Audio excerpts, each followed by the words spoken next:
કે ખાલી ગુજરાતના જ નહીં પણ આજે આપણા બનાસકાંઠા જિલ્લાનું ગૌરવ કહેવાય કે જે જ્યારે એક વખતે વાત એવી હતી કે એક્ઝામમાં અપિયર થાય એ જ મોટી વસ્તુ હતી અને જ્યારે સમગ્ર ભારતમાં all India rank 2, all India rank 4 અને ઓલ ઇન્ડિયા રેન્ક 3 સમગ્ર દેશમાં આવ્યો છે, સાથે બ્રિજેશભાઈ પણ, અને આપણું જે ગુજરાતનું ગૌરવ વધાર્યું છે, દેશનું ગૌરવ વધાર્યું છે, એ આપણા આંગણે અહીંયા ઉપસ્થિત છે.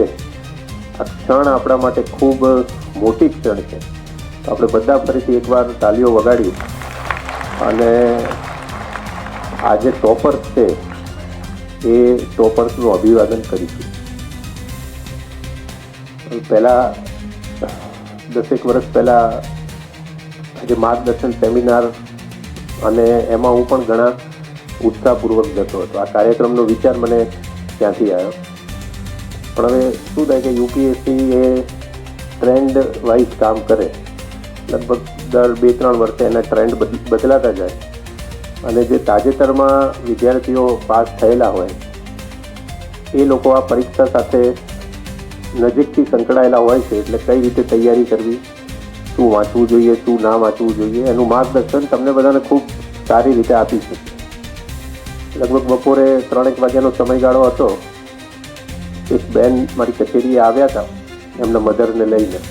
મને આઈ ડોન્ટ નો કે એ બેન અત્યારે અહીંયા છે કે નહીં, પણ કદાચ એમનામાંથી મને ખૂબ પ્રેરણા મળી.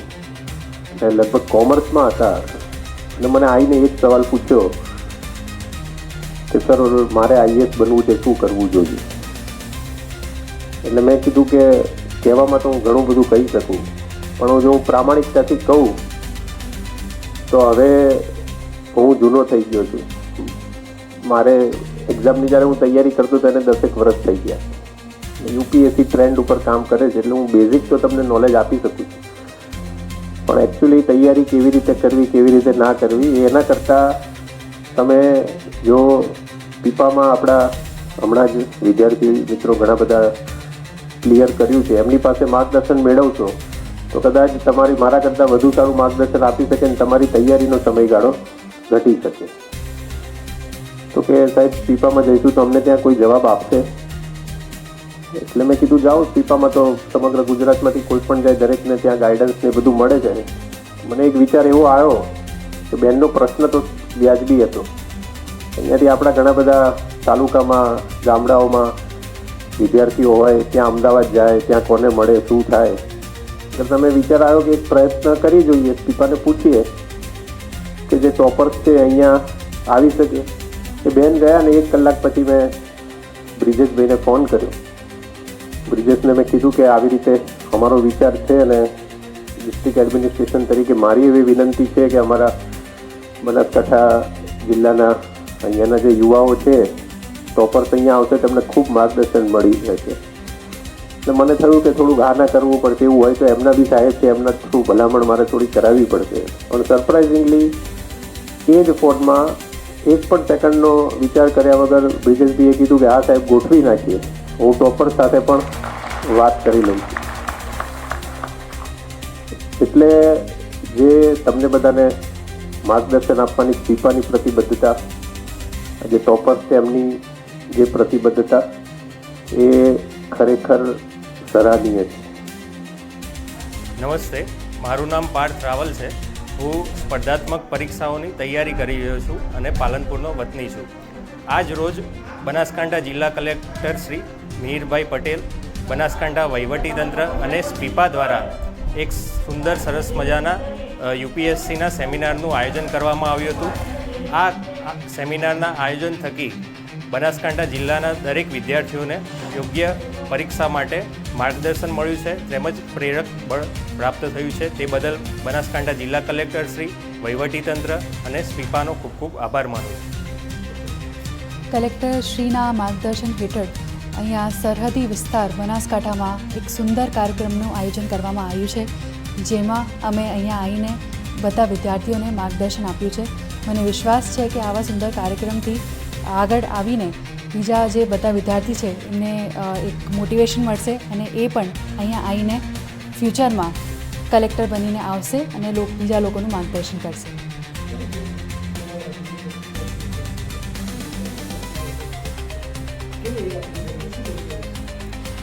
મને પહેલાં તો વિશ્વાસ નહોતું થતું કે મેં ઓલ ઇન્ડિયા રેન્ક 2 પ્રાપ્ત કર્યું છે, કારણ કે હું પણ રિઝલ્ટ પહેલાં એ જ એક પ્રેયર કરતી હતી કે મારું ખાલી લિસ્ટમાં નામ આવી જાય. પણ જ્યારથી રિઝલ્ટ આવ્યું છે ત્યારથી મારી જિંદગી એકદમ બદલી ગઈ છે, અને જે મેં મહેનત કરી હતી એનાથી જે મારા પરિવારનું નામ રોશન થયું છે એના કારણે મને ખૂબ જ ખુશી છે. તો એક ખૂબ પરિવર્તન આવ્યું છે. સ્ટ્રગલ તો જો બધાની લાઈફમાં એક પોતપોતાનું સ્ટ્રગલ હોય છે.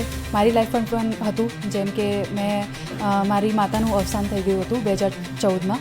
એના પછી મારા પિતાશ્રીએ જે મને એકદમ સ્ટ્રોંગ સપોર્ટ આપ્યો, અને મેં પણ ઘણી કઠિનાઈઓનો સામનો કર્યો. જેમ કે હું કહું તો મારી મેઇન્સની પરીક્ષાના એક અઠવાડિયા પહેલાં મને ટાઇફોઇડ થઈ ગયું હતું. તો એના કારણે પણ મને લાગ્યું હતું કે કદાચ મારી મેઇન્સ ક્લિયર નહીં થાય, કે કદાચ મને ફરીથી બીજી વાર અટેમ્પ્ટ કરવું પડશે. પણ મેં સતત પ્રયાસ કર્યો, અને જે મારું આત્મવિશ્વાસ હતું એ મેં જાળવી રાખ્યું, અને મારી જે નિષ્કામ કર્મની જે ભાવના હતી એ જાળવી રાખી. એનાથી હું સ્ટુડન્ટ્સને એક જ વસ્તુ કહેવા માંગીશ કે જે તમે પોતાની જાત ઉપર જે વિશ્વાસ છે એ પૂરું રાખો, કારણ કે જે મનોબળ છે એ તમારું સ્ટ્રોંગ રહેશે તો તમે જે પણ કઠિનાઈઓ આવશે એને તમે પાર કરી શકશો. અને જ્યારે પણ તમને એવું લાગે તમારાથી નહીં થાય તો તમે ત્યારે તમારા માતા પિતાનું જે ફેસ છે એ તમારી સામે લાવો. તમે એ યાદ રાખો કે તમે કેમ આ જર્નીમાં આવ્યા હતા, એ જ તમને આગળ વધવાની જે પ્રેરણા આપશે. ગુજરાતના ઇતિહાસમાં પહેલીવાર આ વખતે 26 વિદ્યાર્થીઓ યુપીએસસી સિવિલ સર્વિસ પરીક્ષા પાસ થયા, અને ફોરેસ્ટમાં પણ 6 વિદ્યાર્થીઓએ મેદાન માર્યું. એ અનુક્રમે આ ગુજરાતીઓનું મેદાન મારવાનું ચાલુ રહે અને સાચી માર્ગદર્શન મળી રહે એ માટે ગુજરાતમાં સૌ પ્રથમવાર જિલ્લા કલેક્ટર મિહિર પટેલ સાહેબના માર્ગદર્શન હેઠળ અને સ્પીપાના મહાનિર્દેશક સાહેબની પ્રેરણા અનુસાર આ વખતે ભવ્ય એવો સેમિનાર યોજાયો.